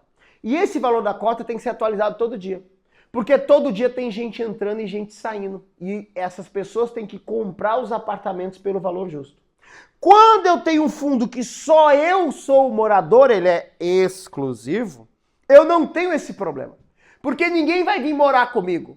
Então a gente não vai vender cota para outra pessoa. Então não precisa saber o preço do apartamento, depois a gente vê quando eu precisar resgatar, vai comprando os papéis aí, joga para dentro e tá tudo certo. Então não tem essa obrigatoriedade de marcação a mercado, porque não tem essa transferência de riqueza entre cotistas. Que quando você está num fundo que não é exclusivo, imagina que você tem um apartamento que vale 100 mil, um lote que vale 100 mil. Do lado um cara compra um lote igual ao teu por 120. Puta sacanagem. Ou o cara compra um lote igual ao teu por 70. Puta sacanagem. Então a maneira, ele tem que saber o preço correto, marca mercado e fala, não, meu lote vale 100, o teu vale 100. Se eu não sei o preço do meu lote, eu não posso vender o outro lote. Como aqui os lotes todos têm o mesmo dono, um único dono, eu não tenho problema de diferenciação de preço. Então isso é uma vantagem e com isso eu barganho uma taxa melhor. Essa é a sacada dos fundos exclusivos, beleza? Saca comigo então. Vamos embora talvez para uma das principais diferenças da indústria de fundo, que é antigamente existia uma coisa chamada fundos alavancados, que eram fundos que tinham perda superior ao patrimônio líquido do fundo. Agora, esses fundos vão ter um tratamento diferente de acordo com a legislação. Então, primeiro vamos entender como essa coisa funciona. Presta atenção, olha esse exemplo que o pai fez para você, super didático. Imagina que eu tenho um patrimônio do fundo de 1.000 pila. Milão é tudo que tem no fundo. Ok, no fundo, não é o que você tem um pedaço desse fundo. 1.000. Aí esse 1.000, o gestor olha assim e fala assim, ó, vai chover. Ele teve um palpite em relação ao futuro do mercado e ele fala, cara, vai dar tudo certo aqui? Seria tão bom se eu tivesse mais dinheiro. Ele vai lá e pega um empréstimo de mais 1.000. Ou seja, ele está alavancando. Alavanca. Quando você alavanca alguma coisa, está alavancado, tem risco maior. Esse fundo tomou empréstimo. Ele pode? Se o regulamento está claro que o fundo pode se endividar, ele vai se endividar. Então ele deixou claro e ele resolveu se endividar. Note que agora o patrimônio do fundo alavancado passa a ser 2.000. Não precisa ser um gênio, se ele tinha 1.000. Você tem 1.000 no bolso. Fez o empréstimo de mais 1.000, ficou com 2.000. Então agora o meu PL alavancado é R$2.000. Ok. Só que o palpite do gestor não foi lá essas coisas. Deu zebra. Deu ruim. Caiu a rentabilidade do fundo em 60%. O mercado desmoronou, caiu, o gestor, eita puta merda, errei a mão aqui, caraca, agora. Então também não precisa ser um gênio para fazer essa conta. Se o fundo tinha 1.000 e caiu 60%, o que era do fundo virou 400. Dos 1.000 que eu peguei emprestado, caiu 60%, também virou 400. Então você tem aqui uma perda aqui nessa brincadeira. A gente tinha aqui, ó. Opa, vamos voltar aqui. Pronto. Opa, peraí, aqui. A gente tinha aqui, deixa eu pegar aqui a canetinha aqui. Joga a canetinha aqui, por favor, aqui, Betito. Aê. Voltou.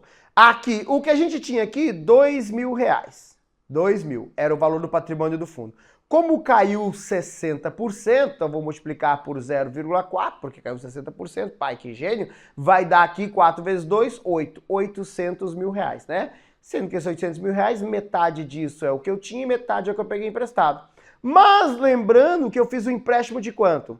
Ah, papai, aqui a gente fez um empréstimo, quer ver? Vamos aqui, onde está? Tá aqui, ó. Nós fizemos um empréstimo de R$1.000. Então eu devo, para quem eu peguei emprestado, 1.000 mais os juros aqui, né? E agora, como que eu vou pagar R$1.000 mais juros se a gente tem na conta R$800? Temos um problema. Esse fundo aqui está em default.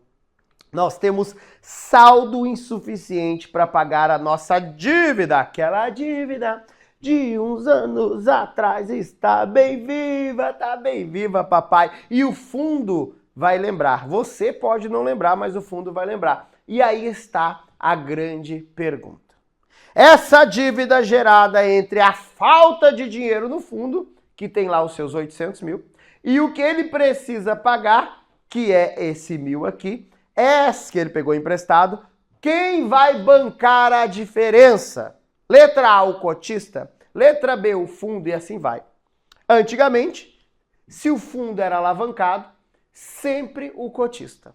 Mas agora, papai, o cotista pode se dividir em dois tipos de cotistas. Ele pode ser um cotista que tem uma responsabilidade limitada. Presta atenção, o que é isso? O que é responsabilidade limitada? Limita-se ao valor que ele aportou. Ou seja, se eu investir 500 no fundo, o máximo que eu posso perder é 500. Limitou a minha responsabilidade. Se eu investir 10 mil, o máximo que eu perco é 10 mil.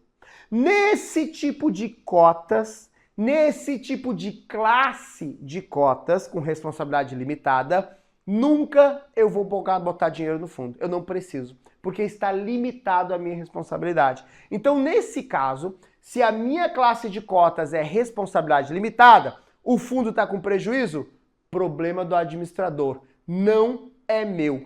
Eu, como cotista, tenho a minha responsabilidade limitada. Como é que eu sei disso? Se esse fundo tem a responsabilidade limitada ou não do cotista, vai estar claro no regulamento, mas também, quando isso acontecer, tem que carregar no nome do fundo. Responsabilidade limitada. Então, os fundos vão carregar no próprio nome Fundo de Renda Fixa Referenciado Private Motherfucker de responsabilidade limitada. Então, isso vai ser acrescido ao nome da classe do fundo, o termo responsabilidade limitada.